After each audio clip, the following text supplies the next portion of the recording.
What are the right metrics to look at when running influencer campaigns? Yeah. So again, we always have to start from purpose, Yeah. but I think the one that people usually struggle with is on the less intuitive side of this equation is the brand side. Yeah. Usually, like if you're gonna do affiliate-based influencer partnerships, then you're gonna track code redemptions and links, like how many people purchase after clicking the link or this sort of thing. If you need to attribute value to the brand side, my favorite right now is CPM, cost per 1,000 views, basically. How much do you pay for 1,000 views in one place? Because one thing is that it's quantifiable. You can, or it's comparable against other channels you do. So you can look at your Meta ads and your Google ads and the stuff that the CFO loves, and you can say, hey, we're beating. Influencer marketing can beat those channels on a CPM basis. It also makes sense from the perspective of basically like what you want to do if you're doing brand-oriented influencer marketing is you want to express your category entry points to a lot of your customers repeatedly from an authentic source. So your category entry points are like, what problem did you have when you decided to go shopping for this product? And then you want to find a creator who can authentically express that category entry point, and you want them to get that in front of a large number of people at a low cost. That makes sense because there was this book. It was a really good book. If anyone watching this is interested in marketing, I would recommend this book. It's called How Brands Grow, and it was written by this Australian guy from the University of Adelaide who's a professor of marketing science. So he's all about, actually figuring out what works. And he was going through did this massive study with his team, and they found that a lot of the things that, a lot like loyalty or an existing customer is the best one to sell to because it gives you the best ROI or this sort of thing. A lot of these statements turn out not to be true. And the only thing that actually matters in growing a brand is being at the top of mind when the customer is ready to buy. And that boils down to one metric, which is CPM. Consistency or context and CPM. I think, Dropping out of university paid off. Yeah.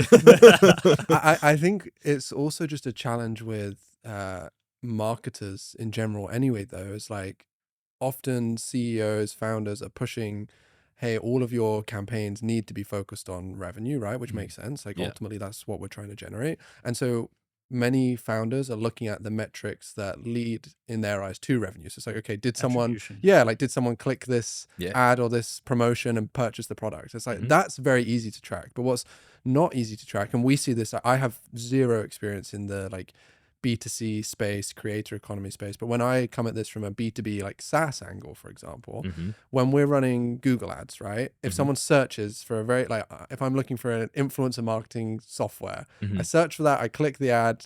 If I see what I like, I'm going to sign up pretty much straight away. If I see an ad on LinkedIn where it's a sponsored post by a creator talking about how they're using a tool like this to help them source other creators, they're probably not going to click on this too often, but there's significant value here on the build up over time of being front of mind when someone is looking for a platform like this. And these are the things that you can't really track, but are significant rewards from doing influencer marketing. Well, it's like YouTube ads, right? Like YouTube ads are notoriously difficult to attribute to revenue. And so like I imagine if you were to say to your clients, like, we're going to start running YouTube ads, but we can't track anything, they're going to start feeling a little bit and it's like on LinkedIn specifically, we have to look at influence pipeline instead as well. So it's like, of course, there are going to be deals that close where someone sees a LinkedIn ad, they click the ad, they book a demo or whatever, but this is so small. Whereas if we look at it's also a total lie. Exactly. Because they saw 900 other things before that. And then they called their homie at the other company and were like, hey, do you trust this Dylan guy? And then they booked a call. Exactly. So it's like we have to use like supplementary tooling to look at other metrics. Like, okay,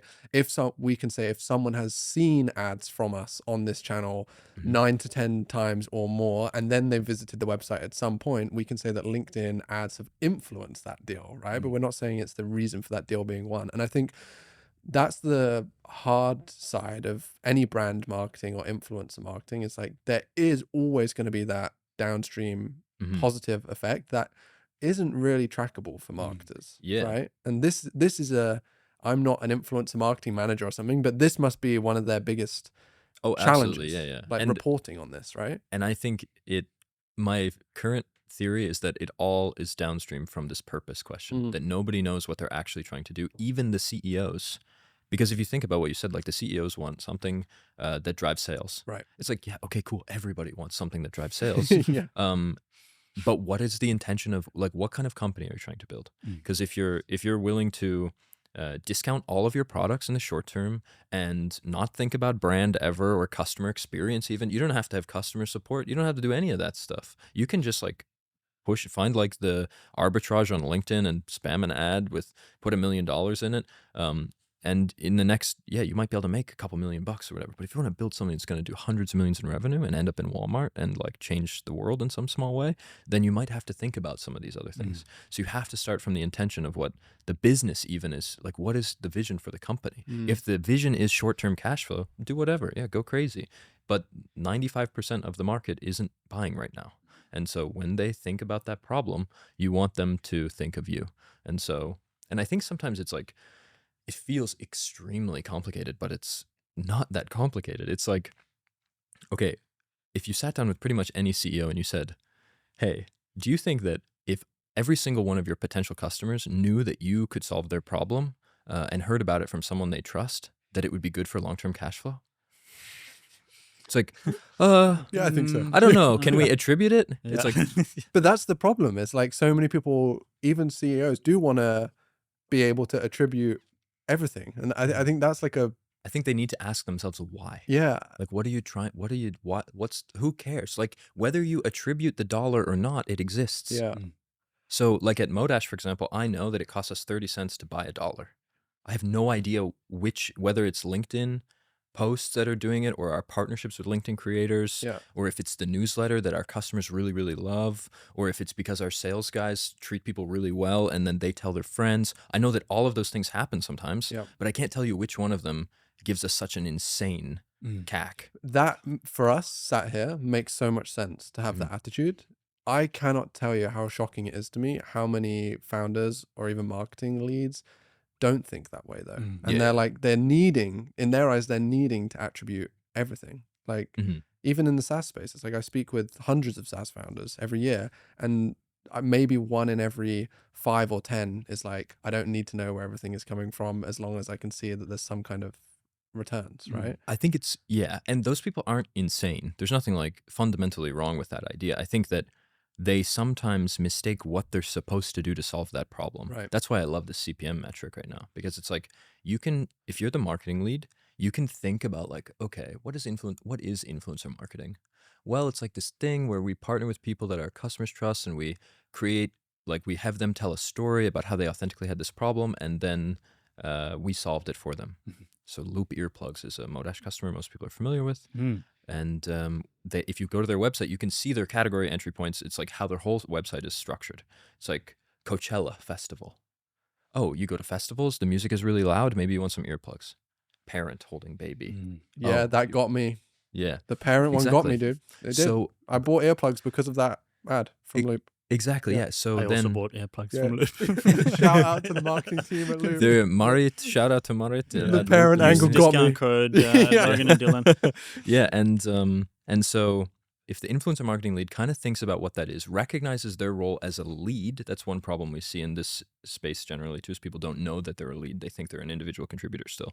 And so what you need to do is take your theory of what influencer marketing is supposed to be. Maybe you think I'm crazy and it's actually like a pure play performance channel, whatever, and then go sit down with your CMO or your CEO or whoever you report into and make an agreement.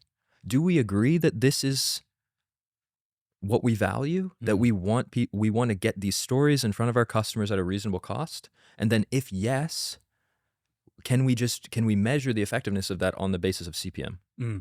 And if you have that internal agreement and validate it on like an overall lift in revenue over a period of say maybe 3 months or something. Yeah, exactly. I mean, you can look at other signals and kind of figure out whether, you can have an instinct about whether things work or not. To be honest, that gets even harder as companies get bigger, because then you're Google and you're doing influencer partnerships. It's like, did this attribute any revenue? It's like, Right. is there any revenue left? Right. And so In the whole world. yeah, seriously. Yeah. And so you can go crazy and spend like $1 trillion calling, like having an Australian survey team call people locally and say, what messages do you associate with the brand Google? And if they say sustainability, then somebody gets a checkbox and congratulations, you're attributed. Yeah. But does it really matter? I think at 10 to even 20 million in revenue, which most e-commerce stores aren't at, who listen to this show probably, even then you kind of know if the thing is working. And if you can measure it on a CPM basis and say it's beating meta ads where we get this many conversions for this cost at this CPM, and the stories are better and we can repurpose the assets and we have all this value that's baked into it. Loop is a really interesting example because on a Facebook advertising or meta advertising level, I know they run like 5,000 ads at any given time. Yeah. And so at 5,000 ads, even with the best in class attribution tools, there's no way to know which ad's performing, which is really doing that's best. probably just their ads too. That's not taking into account the creator partnerships that they're running and other things for sure. like this. And then that's just like, it's probably that's just Meta, and then they've got Google and everywhere else. So this is a brand that knows that you can't track ROI on every single What's campaign. your second option for buying earplugs like Loop? I have no idea. Exactly. Yeah, I Not hadn't even a thought about clue. it. I wouldn't. Is there one? I think the only thing which they've completely solved with positioning is you could go to Alibaba and buy a pack of 400 earplugs for $10 probably. You can get tetanus or something. Those little styrofoam things that you shove in there, but those aren't cool. Yeah, those don't come in a cool case. And they're lower quality, and they're like, you get to associate yourself with this. One thing I love about marketing, and part of what, like, when I think about my childhood, I was always obsessed with these like world building things. Like I loved Legos, I liked little army men, and like this. Are you a Minecraft guy? I was a Minecraft guy, and I love this kind of world building concept. And I think that's what's so cool about marketing, like great marketing. It builds a new, like, we now live in a world where Loop is the only option. Yeah, that's It's like, funny, right? how cool is that?